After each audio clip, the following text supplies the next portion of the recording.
Daily எனக்கு இந்த constipation problem. உங்க பிரச்சனைகளை கட்டுப்படுத்த லயன் டேட் சிரப் தினமும் 2 ஸ்பூன். விமர்சனங்களின் அங்கீகாரமும் பெற்றோர்களின் பாராட்டுகளும் நிறைந்த பாராஷூட் இப்போது உங்கள் டிஸ்னி பிளஸ் ஹாட் ஸ்டாரில்.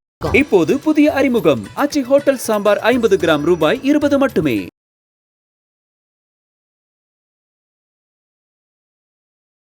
பாக்ஸர் வடிவேலு வடசென்னையில் நிறைய மாஸ்டர்ஸ் இருக்காங்க. அந்த மாஸ்டர்ஸ் வந்து 2 சண்டை 3 சண்டையில் போய் டிக்ளேர் ஆனோடனே அவருக்கு வந்து ரசிகர்கள் வந்துடுவாங்க. ரசிகர்கள் வந்தோடனே அந்த ஏரியாவுக்கு அவரை வந்து டான் மாதிரி ஆக்கிடுவாங்க. டான் மாதிரி ஆனோடனே அரசியல்வாதிகள் வந்து இந்த ஏரியாவுக்கு யார் டான்னு அவனை தன்னுடைய கையில் வச்சுருவாங்க.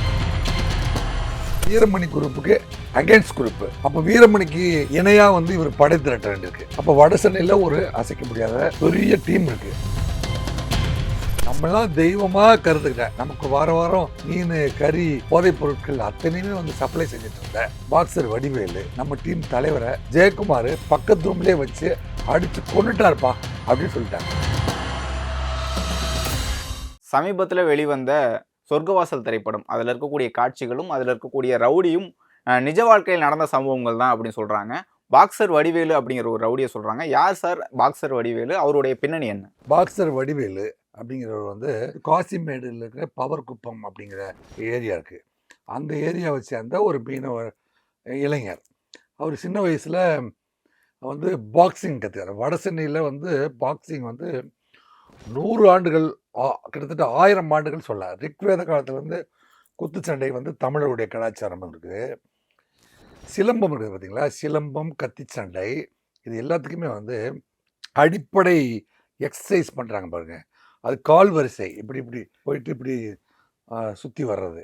அந்த கால் வரிசை கை வரிசை வந்து அந்த குத்துச்சண்டையிலேருந்து தான் எடுத்தாங்க. அதான் போர்க்கலையின், அதாவது போர்க்கலையின் வேர்க்கலை அப்படி சொல்லுவாங்க குத்துச்சண்டையை. தடி வரிசை பயிற்சிக்கும் வேல் ஈட்டி வீசுவதற்கும் கத்திச்சண்டைகளுக்கும் அத்தனைக்குமே வந்து அடித்தளமாக இருந்தது குத்துச்சண்டை தான். ஆனால் அந்த குத்துச்சண்டை தென் மாவட்டங்களில் இருக்குது, அதே சமயத்தில் வட சென்னையில் இருக்குது. அப்போ வட சென்னைங்கிறது வந்து கிட்டத்தட்ட 800 வரைக்குமே. 800க்கு அந்த பக்கம் போய் பார்த்தீங்கன்னா கும்மிடிப்பூண்டியில் அதில் இருக்கிறதா எனக்கு தெரியல. 800 தொடங்கி கன்னியாகுமரி வரைக்கும் குத்துச்சண்டை இருக்குது, குத்துச்சண்டை வீரர்கள் இருக்காங்க. வட சென்னையில் நிறைய மாஸ்டர்ஸ் இருக்காங்க. அந்த மாஸ்டர்ஸ் வந்து 2 சண்டை 3 சண்டையில் போய் டிக்ளேர் ஆனோடனே அவருக்கு வந்து ரசிகர்கள் வந்துடுவாங்க. ரசிகர்கள் வந்தோடனே அந்த ஏரியாவுக்கு அவரை வந்து டான் மாதிரி ஆக்கிடுவாங்க. டான் மாதிரி ஆனோடனே அரசியல்வாதிகள் வந்து இந்த ஏரியாவுக்கு யார் டான்னு அவனை தன்னுடைய கையில் வச்சுருவாங்க. கடலில் மீன் பிடிக்க போயிட்டு ஒரு 6 நாள் தங்கி இருந்துட்டு மறுபடியும் வந்து கொஞ்சம் மீன் பிடிச்சி வந்து விற்று அப்படியெல்லாம் வாழ விரும்ப முடியாது. அப்படியே வாழ்வியல் மாறி போயிடுது. மாறி போனோடனே வட மாநிலங்கள்லேருந்து கொண்டு வர்ற போதைப் பொருட்களை நடுக்கடல்லேருந்து வாங்கிட்டு வந்து சப்ளை பண்ணுறதுல பணக்காரராக மாறுறாரு. அதுக்கு அவருக்கு ஒரு டீம் தேவைப்படுது. கடத்தல் தொழிலில் அதில் வந்து பார்த்திங்கன்னா கஞ்சா, அபின் போன்ற போதைப் பொருட்களையும் அங்கேருந்து வந்து ஃபாரின் லிக்கர் வந்து அங்கே இருக்கிற வெளியில் இருக்கிற நடுக்கடலில் வந்து ஸ்டாக்கில் இருக்கிற, அதாவது வெயிட்டிங்கில் இருக்கிற கப்பல்கள்லேருந்து சரக்குகளை வாங்கிட்டு வந்து ஊருக்குள்ளே சப்ளை பண்ணக்கூடிய அந்த பிஸ்னஸ்லேயும் அந்த சப்ளை பண்ணுறதுக்கான ஏஜென்ட்ஸ் அவருக்கு தேவைப்படுது. அவர் பிரான்ச் ஆஃபீஸ் அதிகமாகிடுது. அப்படியே வந்து ஏடிஎம்கே வந்து அவரை வந்து டேக் ஓவர் பண்ணிக்கிறாங்க. அரசியலுக்காக நமக்கு அரசியலுக்கு வட சென்னைக்கு இவர் தேவைப்படுவார் அப்படின்ட்டு ஏடிஎம்கே டேக் ஓவர் பண்ணிடுது. ஏடிஎம்கே இவரை டேக் ஓவர் பண்ணிவிட்டு இவரை வந்து உயர்த்தி பிடிக்கிறதுனாலேயே இவர் வந்து தென் சென்னையில் குயில்குப்பத்தில் இருந்த வீரமணிக்கு அகேன்ஸ்ட் ஆகிறாரு. ஸோ வீரமணி குரூப்புக்கு அகேன்ஸ்ட் குரூப்பு. அப்போ வீரமணிக்கு இணையாக வந்து இவர் படை திரட்ட வேண்டியிருக்கு. அப்போ வட சென்னையில் ஒரு அசைக்க முடியாத பெரிய டீம் இருக்குது. பல முறை இவர் வந்து இந்த மாதிரியான வழக்குகள்லாம் வந்து கைது செய்து சிறைக்கு போனோடனே உடனே இவருக்கு லாயர் டீம் இருந்திருக்கு. லாயர் டீம் உடனே பெயில் எடுத்துருவாங்க. இந்த முறை தான் வந்து 99 கிட்டத்தட்ட குண்டாஸ் இடத்துல போட்டு ஒரு வருடம் அவர் உள்ளே இருக்க வேண்டியதாக போச்சு. அவர் வெளியில் வர முடியல. ஸோ அப்படி இருக்கிற போது தான் இவர் ஜெயிலுக்குள்ளே அவருடைய கண்ட்ரோலில் வந்துடுறாங்க. அவருக்கு வந்து 10 கிலோ மீன் இன்னைக்கு. அப்போ சென்ட்ரல் ஜெயிலில் என்ன ஒரு நிலைப்பாடு இருந்துச்சு அப்படின்னா, வெளியில் வந்து இப்போ ஸ்ட்ரென்த்து வந்து கம்மி. ஸ்ட்ரென்த்து வந்து 160 பேர் தான் இருந்தாங்க. 160 தான் போலீஸோடைய ஸ்ட்ரென்த்து அல்லது கார்டு அப்படின்னு சொல்கிறாங்க. ஒரு டிஐஜி, ஒரு Jailer, 4 sub Jailer, 23 head warden, 139 wardens. இதில் வந்து 160 பேர் இதில் வந்து ஒரு ஷிஃப்ட்டுக்கு 40 பேருன்னா 120 பேர் ஷிஃப்ட்டில் இருப்பாங்க. ஒரு ஷிஃப்ட்டுக்கு 40 பேர். அப்போ 40 பேர் சேர்ந்து என்ன செய்வாங்கன்னா 2177 பேர் கண்ட்ரோல் பண்ணோம். அன்னைக்கு இந்த ஸ்ட்ரென்த் ஜெயிலில் பார்த்தீங்கன்னா 1427 பேர் தான் உள்ளே வைக்க முடியும். ஆனால் அங்கே இருந்தவங்க எத்தனைன்னா 2177 பேர், 750 பேர் எக்ஸ்ட்ரா ஸ்ட்ரென்த். இந்த 2177 பேரை 40 போலீஸ் கண்ட்ரோல் பண்ணுறோம். முடியுமா? இந்த மாதிரியான ஒரு மினிமம் ஸ்ட்ரென்த்தை வச்சு அவ்வளோ பெரிய மேக்சிமம் ஜெயிலை வந்து அந்த டிஐஜி திரு ராமச்சந்திரனும் இவங்க வந்து டீம் வச்சு மிரட்டி கண்ட்ரோலில் வைக்க வேண்டிய ஒரு சூழ்நிலை. அப்போ பனிஷ்மெண்ட்டை தனிமைப்படுத்தி அவனுக்கு வந்து பனிஷ்மெண்ட் கொடுக்கிறது அல்லது அடிக்கிறது அல்லது அவனை துன்பப்படுத்துறது, தனிமையாக ஒரு லாக்கப்பில் தனிமையில் சிறையில் போட்டு அவனை 3 நாளைக்கு அடைக்கிறது, இப்படியெல்லாம் பண்ணி தான் வந்து அந்த ஜெயிலை அவங்க கண்ட்ரோலில் வச்சுக்க வேண்டிய ஒரு சூழ்நிலையில் இருந்தபோது இவரை யாரும் கண்ட்ரோல் பண்ணவில்லை. இவருடைய டீம் பெருசு. இப்போ 10 கிலோ கறி உள்ளே வரணும்னா வந்துடும், 10 கிலோ மீன் வரணும்னா வரும், பியர் வரணும்னா வரும், போதைப் பொருட்கள் உள்ளே வரணும்னா பக்கத்தில் பார்க் ரயில்வே ஸ்டேஷனு 30 அடி தான் தூரம். அப்போ ஒருத்தர் வந்து என்ன செய்வாருன்னா துணியில் கட்டி 11 மணிக்கு அப்படி சுற்றி ஒரு வெயிட் அந்த பக்கம் அப்படி விசிறி விட்டால் 30 அடியில் போய் அந்த பக்கம் விழுந்துடும். அது வந்து யாருடைய பாக்ஸர் வடிவேலுடைய குரூப்பு அங்கே ரெடியாக இருந்து அதை எடுத்து டிஸ்ட்ரிபியூட் பண்ணிடுவாங்க. இதை வந்து இப்போ 40 போலீஸ் வந்து இவங்க இவ்வளோ பெரிய டீமை வந்து மினிட் டு மினிட் வந்து இண்டிவிஜுவலாக கவனிக்க முடியாத ஒரு சூழ்நிலையில் அவருக்கு தேவையான பொருட்கள் அத்தனையுமே வந்து வெளியிலேருந்து வரதும் தனியாக சமையல் பண்ணுற அளவுக்குலாம் அவங்களுக்கு சூழ்நிலை இருந்திருக்கு. அப்போ இவர் சொல்கிறது தான் கேட்பாங்க, ஜெயிலர் சொல்கிறத கேட்க மாட்டாங்க. அப்படி வந்து ஒரு நிலைமை இருக்கிறப்போ தான் அவர் வந்து திரு ராமச்சந்திரன் வந்து பொள்ளாச்சி ஜெயிலேருந்து இவரை கூட்டிகிட்டு வர்றாரு ஜெயக்குமாரை. ஜெயக்குமாரை இவர் வந்து ஏற்கனவே வந்து டெல்லியிலலாம் வந்து ஒர்க் பண்ணியிருக்காரு, பல்வேறு சிறைகளில் வந்து திறமையாக ஒர்க் பண்ணியிருக்காரு. அப்படிங்கிறதுக்காக அவரை கூட்டிகிட்டு வர்றாரு. அப்படி கூட்டிகிட்டு வரும்போது இவர் ரொம்ப ஸ்ட்ரிக்டாக, இவரும் ஸ்ட்ரிக்டான ஆஃபீஸரு, அவன் ஒரு ஸ்ட்ரிக்டான ரவுடி. அவனை டாமினேட் பண்ணுறதுக்கு இவருக்கு 2 பேருக்கும் டக் ஆஃப் வார் இருந்துட்டுருக்கு. அப்படி கோல்டு வார் நடந்துட்டு இருக்கும்போது அவனுக்கு ஒரு காலகட்டத்தில் வயிற்று வலி வந்துடுது. வயிற்று வலி வந்தபோது இவன் வந்து டாக்டர்கிட்ட போய் சொல்கிறான். டாக்டர் வந்து அவருக்கு குடிப்பழக்கம் வந்து சிறை, ஆனால் அவங்க சுற்றி இருக்கும் அத்தனை பேருக்கும் சப்ளை பண்ணியிருக்காரு, அவர் குடிக்கல, ஆனால் அவருக்கு வயிற்று வலி இருந்திருக்கு. அந்த வயிற்று வலிக்கு மருத்துவர்கிட்ட போய் மருத்துவரும் வந்து சிவியராக பெயின் சொல்கிறான். அதனால் அவனை வந்து நம்ம ரெஃபர் பண்ணலான்னு கூட டாக்டர் சொன்னதாக தகவல்கள் இருக்குது. ஆனால் அவர் வந்து ரெஃபர் பண்ணி வெளியில் அனுப்பலை. அவன் வந்து சும்மா நடிக்கிறான் அப்படின்னு நினச்சிட்டாங்க. அதுக்கு என்ன சரி, இவனை கண்ட்ரோல் பண்ணணுன்னா ஜெயிலருக்கு ரூமுக்கு பக்கத்தில் இருக்கிற ஒரு தனிமை சிறையில் கொண்டு வந்து பக்கமாக அடைச்சி வச்சுட்டு, நீ என்னடா அவ்வளோ டாமினேட் பண்ணுற, நீ சொல்கிறதெல்லாம் கேட்குறாங்க, என்னுடைய உத்தரவுகளுக்கு அங்கே வேல்யூ இல்லாமல் போயிடும், நீ என் பக்கத்தில் என் கண்ட்ரோல் எது, அப்போ மற்றவன்லாம் சொன்னதை கேட்பான் அப்படின்னு ஒரு முடிவு எடுத்தார். யார்? Jayakumar. So it is a right decision or wrong decision, அந்த சூழ்நிலையில் அப்படி ஒரு முடிவு எடுக்க வேண்டிய சூழ்நிலையில் அவர் இருந்திருக்காரு. அவன் தனிமை சிறையில் இருக்கிற போது என்ன உணவு கொடுக்கப்பட்டது, அல்லது அவன் இஷ்டத்துக்கு சமைச்சு சாப்பிட்டுட்டு இருந்தவனுக்கு சிறை சாப்பாடு களியைத்தான் நீ சாப்பிடணும் அப்படிங்கிற போது அவனுக்கு அவனுடைய உணவு பழக்கத்திலேருந்து அவன் மாறுபடும் போது அவனுக்கு வயிற்று வலி. ஸோ அப்போ வந்து டாக்டர் வந்து ரெஃபர் பண்ணுறதுக்குன்னு விரும்புகிறாரு. இல்லை, இவனுக்கு தேவையான மருந்து மாத்திரைகள்லாம் கிடைக்குமா, இந்த மாத்திரைகளை சரி பண்ண முடியுமா, அப்படி சரி பண்ணுங்க அப்படின்னு ஜெயக்குமார் வந்து டாக்டர்கிட்ட சொல்லிடுறாரு. இப்போ ஒரு நாள் அந்த இரவு வந்து அவன் வயிற்று வலி தாங்க முடியாமல் ரொம்ப துடிக்கிறாரு. சத்தம் கேட்டதில் இவர் வந்து மருத்துவர் வரவழைக்கப்படுறாரு. மருத்துவர் வந்து அவர் தாங்க முடியாது, கண்டிப்பாக வந்து ஜிஹெச் கொண்டு போய் தான் ஆகணும் அப்படின்னு ஒரு நிலைமை இருக்குது. அப்படி ஒரு நிலைமையில் கொண்டு போகும்போது பிராட் டெட். அப்போ அங்கே இருக்கிற சிறைவாசிகள்கிட்ட என்ன சொல்லப்படுது அப்படின்னா, நம்மளாம் தெய்வமாக கருதுக்கிட்ட, நமக்கு வாரம் மீன் கறி போதைப் பொருட்கள் அத்தனையுமே வந்து சப்ளை செஞ்சுட்டு இருந்த பாக்ஸர் வடிவேலு, நம்ம டீம் தலைவரை ஜெயக்குமார் பக்கத்து ரூம்லேயே வச்சு அடித்து கொண்டுட்டார்ப்பா அப்படின்னு சொல்லிட்டாங்க. ஸோ அதுதான் இந்த சிறை கலவரத்துக்கு பெரிய காரணமாக இருந்திருக்கு. அவர் வந்து அடித்து கொள்வதற்கான வாய்ப்புகள் இல்லை என்றாலும் அந்த வதந்தி வந்து தீ போல பரவிடுச்சு. இதில் வந்து சிறைத்துறையில் 39A அப்படின்னு ஒரு செக்ஷன் இருக்குது. அதில் என்ன சொல்லுது அப்படின்னா, ஜெயில் மேனுவலில் ஒரு சிறைச்சாலையில் இருக்கிற கைது அவர் வந்து அந்த வழக்கில் தண்டனைக்கு உட்படுத்தப்படுகிற வரை அவரை நிரபராதியாக கருதப்பட வேண்டும். அவர் வந்து வேண்டி விரும்பி கேட்டுக்கொண்டால் அவர் உயிர் வாழ்வதற்கு தேவையான மருத்துவ வசதிகளை இங்கு அதாவது சிறைச்சாலையில் இருக்கிற மருத்துவமனையிலோ அல்லது வெளியில் இருக்கிற மருத்துவமனையிலோ எந்த மருத்துவமனைக்கு சென்றால் அவருக்கு ஏற்பட்டிருக்கிற நோய் குணமடையுமோ அந்த மருத்துவமனைக்கு அனுப்பி வைக்க வேண்டும் அப்படின்னு தான் வந்து 39A அப்படிங்கிற செக்ஷன் சொல்லுது. ஆனால் அவ்வாறு வந்து பாக்ஸர் வடிவேலு அனுப்பி வைக்கப்படவில்லை. இதுதான் ஒரு சின்ன வயலேஷன். அவருடைய ரெக்வஸ்ட்டுக்கு அவர் அனுப்பி வைக்கல.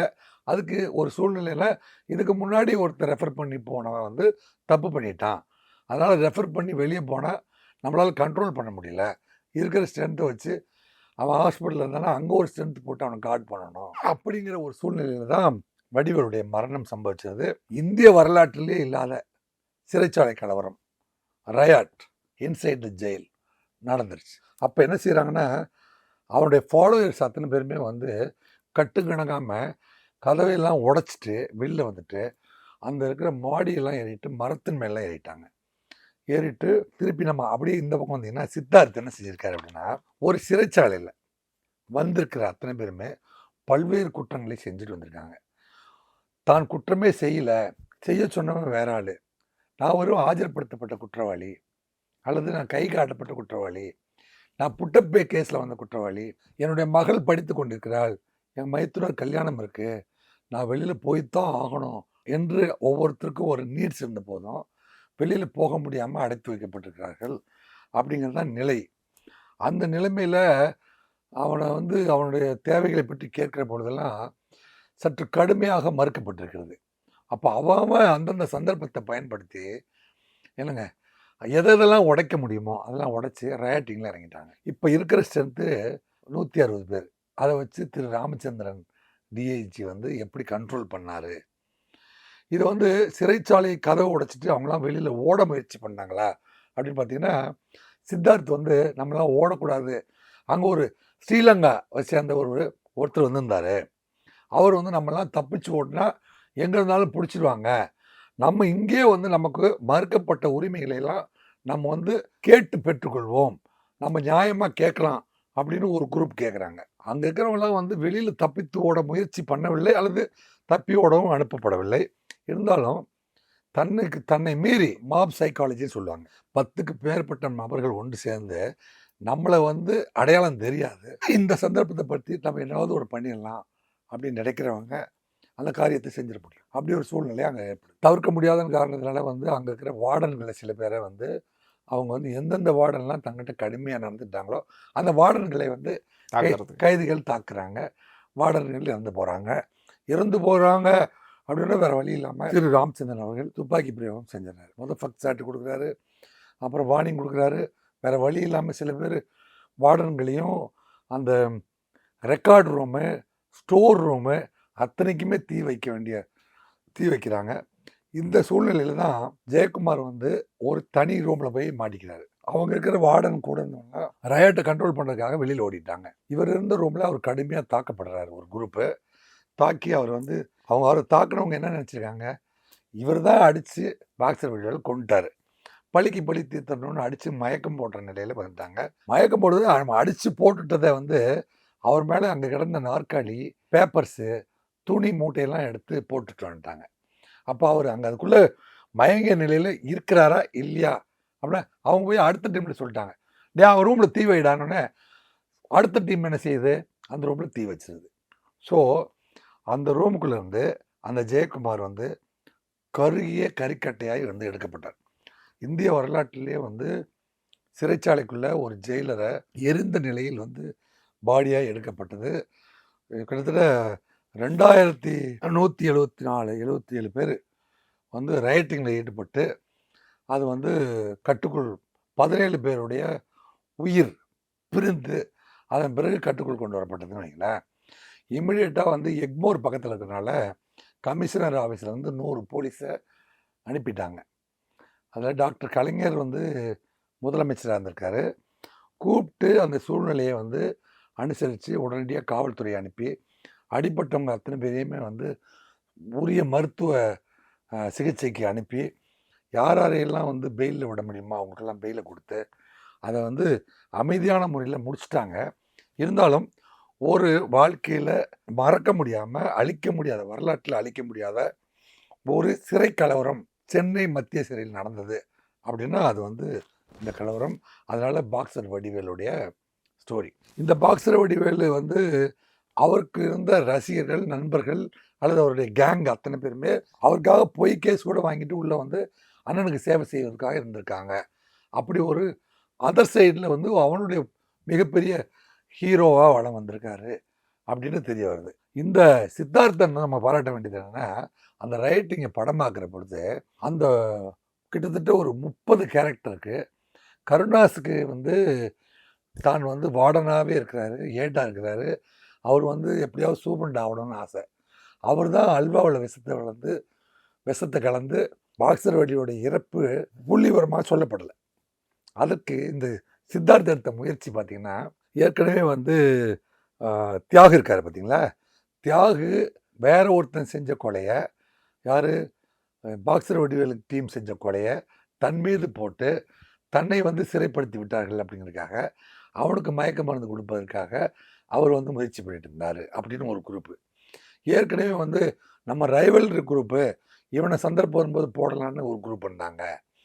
அப்படின்லாம் வந்து பல தரப்பட்ட, அங்கே ஒரு சிலோன்காரர் இருந்தார், அந்த சிலோன்காரருக்கு என்ன நோக்கம் இருந்துச்சு, அங்கே ஒரு நைஜீரியன் இருந்தார், நைஜீரியன் எப்படி இருப்பான், அவன் வந்து பைபிளை விரும்பினான், அவன் நீண்ட காலம் வந்து இருந்ததுனால அவன் வந்து நீதி போதனைகளை சொல்லி கொடுத்துருந்தான். இத்தனை கேரக்டருக்கும் ரோல் கொடுத்துருக்காரு.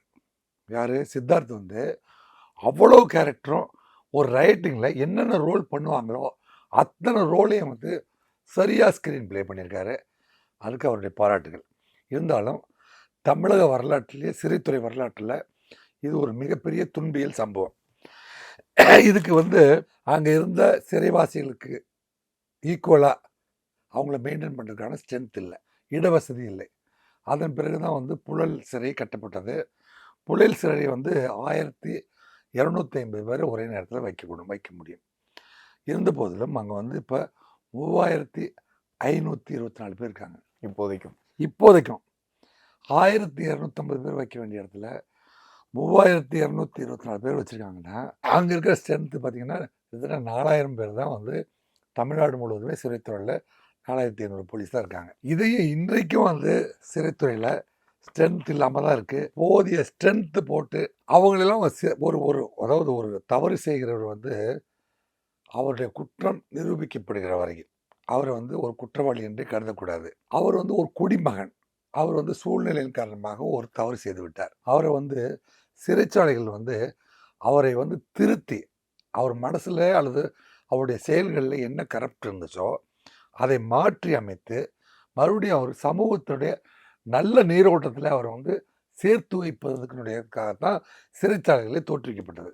ஆனால் சமீபத்தில் இருந்து பல்வேறு செய்திகள், இப்போ திரு ராமச்சந்திரன் அவர்களே சொல்கிறார், சிறைச்சாலைகள்லேருந்து அன்றிலிருந்து இன்று வரை போதைப் பொருள் கலாச்சாரம் இருந்து கொண்டு தான் இருக்கிறது. என்னங்க, போதைப் பொருட்கள் உள்ளே சப்ளை பண்ணிட்டு தான் இருக்காங்க.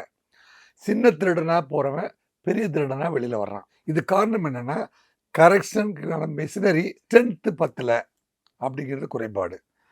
இந்த மாதிரி வந்து 1250 பேருக்கு பதிலாக 3524 பேரை வந்து அடைக்கிற பொழுது ஒரே ரூமுக்குள்ளே 4 பேரை போடுறதுக்கு பதிலாக 8 பேர் 12 பேரை படுக்க வைக்கும்போது பெரிய பெரிய குற்றம் செஞ்சிட்டவங்களோட சின்ன சின்ன குற்றம் செஞ்சவங்களாம் போய் கலந்து பேசி, சாதாரணமாக ஒரு சின்ன ராபரி பண்ணிட்டா அல்லது ஒரு மர்டர் பண்ணிட்டா நம்ம வந்து பணக்காரனாக வாழ்வதற்கான வாய்ப்பு இருக்குது அப்படின்னு மிஸ்கன்செப்ஷன் ஆஃப் ஃபேக்ட்டு, அதன் அடிப்படையில் தான் வந்து நிறைய பேர் வந்து சூழ்நிலை கைதியாக மாறுறான். ஒருத்தன் வந்து வறுமை, கல்வி இல்லாமை, சூழ்நிலை, என்னங்க வேலை வாய்ப்பு இல்லாமை, குடும்ப சூழ்நிலை, அரசியலில் வந்து இடம் கிடைக்காத, சமூகத்தில் வந்து தாழ்த்தப்பட்டவன் அல்லது சமூகத்தில் வந்து அவனுக்கு உரிய அந்தஸ்து இல்லை, இந்த மாதிரியான சூழ்நிலைகள் தான் வந்து ஒருத்தனை குற்றவாளியாக மாற்றுது அப்படின்ட்டு ஏற்கனவே அந்த அறிஞர்கள் பல பட்டியலிட்டிருக்காங்க. இந்த சிறைச்சாலைகளில் போகும்போது குற்றவாளிகளோட தொடர்பு, பெருங்குற்றவாளிகளோட தொடர்பு, தீய பழக்கங்களுக்கு அடிமையாகுதல், இது போன்ற சூழ்நிலைகள் இன்றுமே வந்து பிரிவலாயிட்டிருக்கு. அதை தடுக்கிற வகையில் ஒவ்வொரு பெரிய சிறைச்சாலையிலையுமே வந்து அந்த எத்தனை சிறைவாசிகள் இருக்காங்களோ அதுக்கு தகுந்த மாதிரியான கட்டிடங்கள் அதிகம். இடம் நிறையா இருக்குது. இப்போ புழல் சிறை பார்த்தீங்கன்னா 125 ஏக்கர், அதில் ஏகப்பட்ட இடம் இருக்குது. அதில் வந்து ஒரு பெரிய பிளாக் கட்டி அங்கே நூல் நிலையங்களை அமைச்சு நற்சிந்தனைகளை தரக்கூடிய போதனைகள்லாம் ஒரு கான்ஃபரன்ஸ் கால் வச்சு அடிக்கடி வந்து அறிஞர்களை கூட்டிகிட்டு கொண்டு போய் அறிவுரையை சொல்லி சமூக நீரோட்டத்தில் இருக்கிற சூழ்நிலையின் காரணமாக தவறு செய்கின்ற மனிதர்களை நல்ல மனிதர்களாக இல்லைங்க சமூக நீரோட்டத்தில் வந்து கலந்துக்கிற அளவுக்கு அவங்கள கரெக்ஷன் செய்து கொண்டு வரக்கான மெஷினரியை ஏற்பாடு பண்ண வேண்டியது நமது கடமை அப்படிங்கிறத வந்து நினைவுபடுத்துறதுக்கான படமாக இதை கருதணும் அப்படின்னு வேண்டிக்கிறேன். சரிங்க சார், இவ்வளோ நேரம் உங்களுடைய நேரத்தை ஒதுக்கி உங்களுடைய கருத்துக்களை தெரிவித்ததுக்கு மிக நன்றி. டெய்லி எனக்கு இந்த கான்ஸ்டிபேஷன் ப்ராப்ளம். உங்க பிரச்சனைகளை கட்டுப்படுத்த லயன் டேட் சிரப் தினமும் 2 ஸ்பூன். விமர்சனங்களின் அங்கீகாரமும் பெற்றோர்களின் பாராட்டுகளும் நிறைந்த பாராஷூட் இப்போது உங்கள் டிஸ்னி பிளஸ் ஹாட் ஸ்டாரில். இப்போது புதிய அறிமுகம் ஆச்சி ஹோட்டல் சாம்பார் 50 கிராம் ரூபாய் 20 மட்டுமே.